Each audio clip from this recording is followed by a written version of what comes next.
when a person is interested in a banjo, there's a few things that are very, very important before they start worrying about what the tone of the banjo is. And the banjo has to be playable.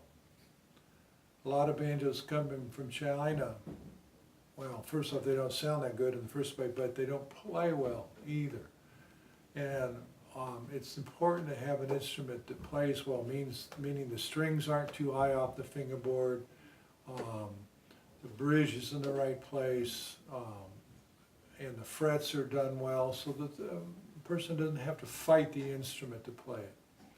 So that's just a very, very basic, and that's true for all instruments. I completely agree. All Yeah. instruments. And then the tone, there's a lot of instruments out there in any instrument world, whether it's guitars, horns, banjos, it doesn't matter. There'll be instruments that don't have the best sound in the world.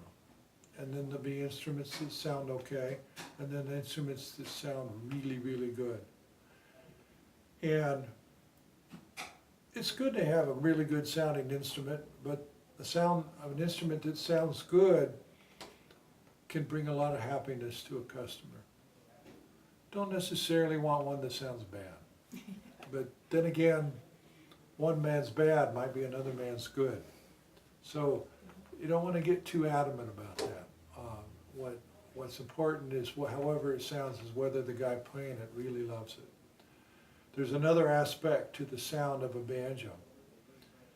And how an instrument sounds, whether it's a banjo or guitar or a trumpet, is greatly affected by the ability of the guy playing it or the girl playing it. Jens Kruger can make a banjo sound better than I can make it sound. You know, Bela Fleck can make a banjo sound better than I can make it sound. And us, the great majority of customers are amateur. I'm an amateur player. And we strive to play like our heroes. And we hope that our banjo will make us sound like our hero. But it won't. It won't. Only a lot of practice will make us sound like a banjo, or our hero. But it doesn't mean we shouldn't understand banjos. A lot of people don't know about what the key components of a banjo are. And this is a drum assembly that we have put together just for demonstrations. And the parts are all fit loosely so we can pull them apart and show people. On a real banjo that's meant to be all put together, the parts all fit tight. But I'll just share what the main components are. This is called the tension hoop, and it's what the hooks pull on to stretch the skin. This is the skin of the banjo. It's called the head. And this goes over it, and there's hooks on them with nuts that you tighten to pull this tight. And then that is put over the tone ring. And the tone ring is a metal part most of the time, except there are banjos that have wooden tone rings. Like this Hartford banjo has a wooden tone ring. But this is a part that contributes to the sound of a banjo. And there's tone rings that sound good, and there's tone rings that don't sound good. We've put huge amounts of research into our tone rings, and tiny little spots of geometry, and just the subtle ways the inside are curved, and the alloy that we make it out of, and all of this kind of stuff add up to one that has the best possible sound. But that's the tone ring, and it fits on top of the wooden rim. And this is the wooden rim, and this is the body of the drum. And it's made out of, most banjos are made out of, the rim is made out of maple. Even if the banjo is mahogany, or the next maple, or the next walnut, the rims are made out of maple with us, except for one thing. We're making a new banjo now where this rim is made out of white oak. And we've learned that white oak is an incredibly good tone wood. And when we make the drum out of white oak, even without the tone ring, it sounds like it has a tone ring. It's loud and warm and powerful without a tone ring. And then this is a flange. Not all banjos have flanges.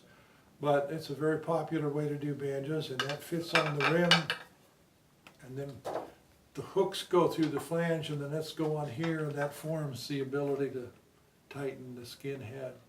And then this goes onto there to show them how that goes onto the rim. And that goes on, And then and the then head, the the head and the tension. tension. And there you get your whole pot assembly. Yeah, It's and called a then- pot. The resonator is the back of the banjo. Not all banjos have resonators. In 1840, when Joel Sweeney invented the first modern banjo, they didn't have resonators.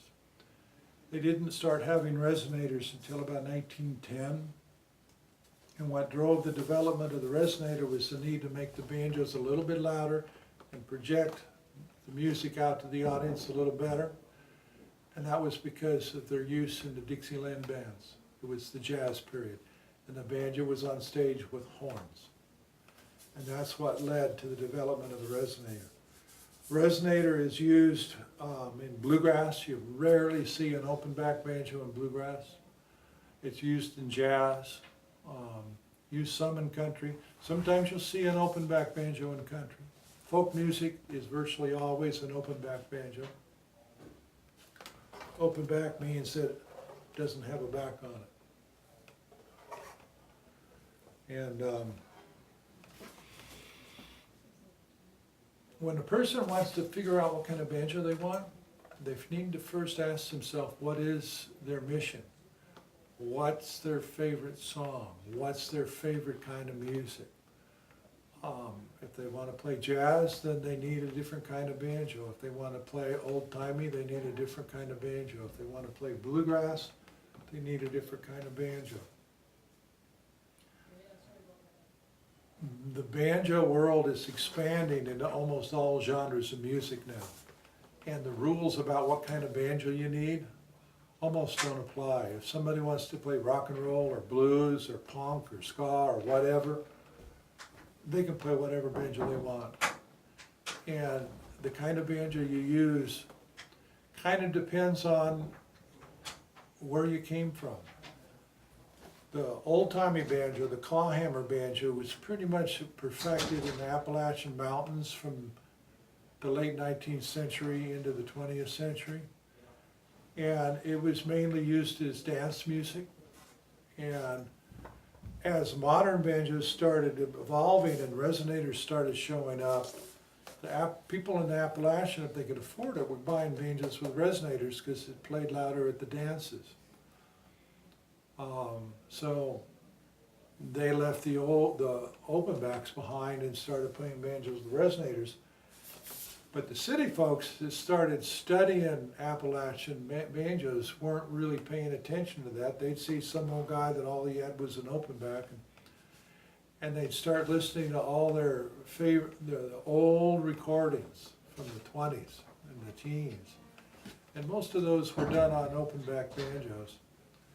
And so people that learned to play in the cities, like in the Northeast, New York, Boston, that kind of thing, they learned to play old-timey, listen to old records, and the old records all sounded like this, so they worked really hard to make their banjo sound like that.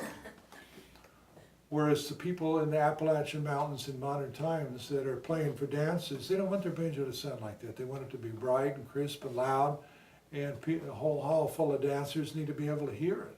So they're playing with banjos with resonators on it. So that's an example of how there's different needs and different parts of our culture that have different inspirations. Being able to play for the Saturday night dance is a different mission than trying to emulate that 78 record that you found that you've been listening to for months now because you want your banjo to sound just like that. So as like a music store, you would want to find out what the customer's mission was and then steer him to the right banjo. And you'd say Deering offers, within that spectrum, people can find what they need. We can Full supply panorama. any of those parameters. Boy, can you. Yeah. We have something for any possibility, and that's because we're customer driven. Yeah. Customers ask us for it, we make it. And we'll custom make too, you know, so we can certainly tailor things according to the customers. What would you say is your biggest selling banjo, just as far as not that lower end, but just yours. I'm not, If you were gonna send a banjo to the moon, what would you send? well, the number one seller is the Sierra.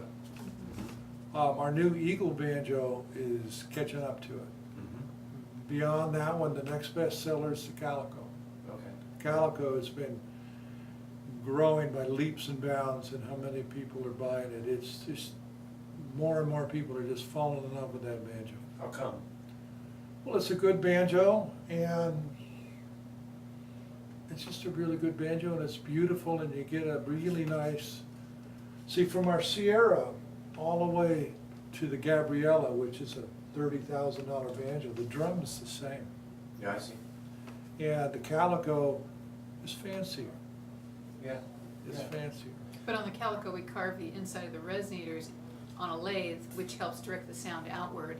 So from that price point on up, we do additional work to From make the- it louder. From the Calico on up, the inside walls of the resonator are tapered, and that helps project the sound out a little bit.